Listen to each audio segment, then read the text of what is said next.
Hey, what's up YouTube? How you guys doing? Chris Rod. Today we're going to be doing a couple different videos, and we're going to start off with the food forest area.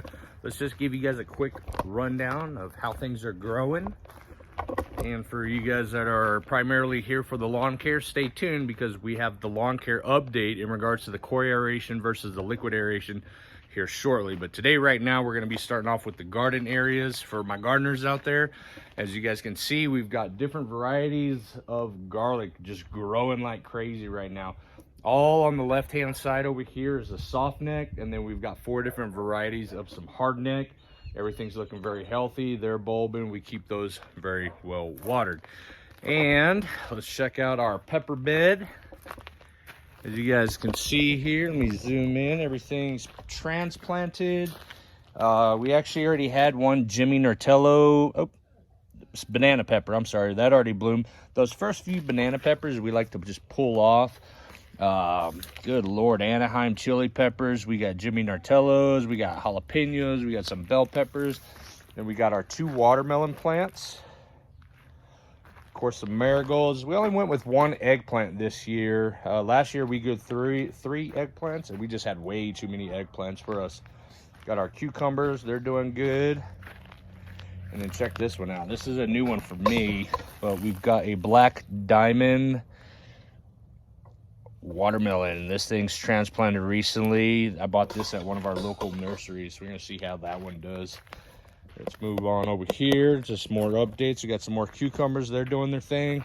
And then we started from seed our okra. This is a volunteer. We're gonna see what that is because I can't tell yet. But you gotta love a good volunteer plant, 100%. This next bed over here, we've got some radishes, some beets, some more carrots that are growing. And this is some purple kale, actually, that's just been blooming, thriving like crazy since the fall time. And we just, you know, we keep harvesting it, keep doing it, letting it do its thing. Back here, these are our fruit trees that we planted 2 years ago. This is the 2nd season. And these things are really taking off. This is a Williams Pride apple over here. These are all dwarf trees, by the way. That is a Vandalay cherry tree. And this is a new one for us because the peach tree that I originally planted there did not make it. It just got too root bound. So we went ahead and dug that up. And I bought a new one. And I'll have to get back to you guys on the variety. I just know it's a peach tree. Chill hours with about 450 or 500 chill hours, and it's actually already yielding some fruit. And that's a dwarf tree as well. The cherry trees, no fruit yet, but that's a late bloomer. We don't get cherries until August time period, if I'm not mistaken on that one.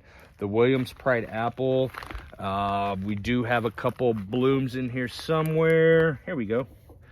I don't know if you guys can see those right down in there. It's the only ones, but I'm in no hurry because this is barely the 2nd year. So 1st year they sleep, 2nd year they creep, and the 3rd year they leap, and then they start producing massive amounts of fruit. And then back here, let's do our onion bed follow up here. Now these onions actually are really starting to bulb, so we stopped fertilizing them. And these are probably the biggest onions that I've ever grown.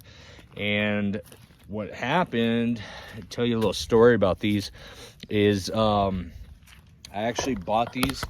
These were transplants, sets, I should say, onion sets that I got from Home Depot. It might have been Lowe's, I forget, but I had never tried those before. So what happened is the seedlings that we started indoors actually all withered away. They were doing great, and then we transplanted them early season to try to get a winter onion growing period, and that did not work at all. We had like a hard frost, and it just smoked all the onions. So I pretty much had to transplant these onion sets that were about 4, maybe 5 inches in length, and the very interesting process of doing that. They kept flopping over, and we'd have to stand them back up, but they've really come back and they've done phenomenal. And I just keep them well watered at this point in time. As you guys know, onions, they do like a lot of water. For a good bit of time, I was doing a weekly dose Friday fertilizer application of some fish emulsion, and that was it, the 511. But since they started to really bulb, I've left the fertilizer out, and we're just keeping that soil nice and moist. Now let's check out our last bed here. This is our tomato bed. Tomatoes this year are doing fabulous. I love it. They're doing great. Varieties, we've got some Roma, we got some Abe Lincolns, we got some Black Crimson, and then we've got some Rio Grande Verde, and then I've got 2 of the cherries, the Chadwick cherries on that side. Now those are determinate, the Chadwick cherries over there. The rest are all indeterminate, okay? And as you guys can see with the indeterminate tomatoes, we've got the trellising system, okay? So today, and this is kind of a part 2, if you will, is I'm gonna be teaching you guys how we do the trellising system. We're gonna be doing the drop and lean method, and I'm gonna go ahead and show you how we install that, along with a little bit of pruning techniques.